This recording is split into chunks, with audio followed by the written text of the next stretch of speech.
আপনি সামনে যান ভাই।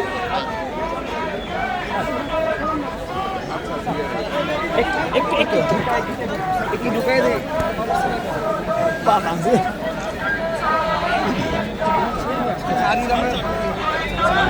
ভাই আপনি নামেন, তোফাইল ভাই নামেন। দেখি না, স্যার থাকবে, স্যার থাকবে, স্যার থাকবে, আপনি শুধু থাকবেন না, ওইটার জন্য যাবেন না, স্যার যাবে, স্যার আপনি যাবেন।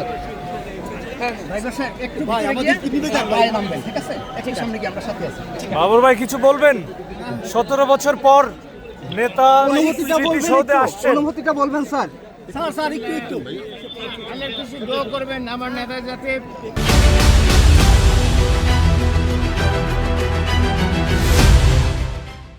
ভবিষ্যৎ প্রধানমন্ত্রী হতে পারেন এবং রাষ্ট্র পরিচালনা সঠিকভাবে সুন্দরভাবে করতে পারেন। থ্যাংক ইউ ভাই দেখি একটু যাইতে দেন। যাইতে দেন। ভাই থ্যাংক ইউ, অনেক যেতে পারবে।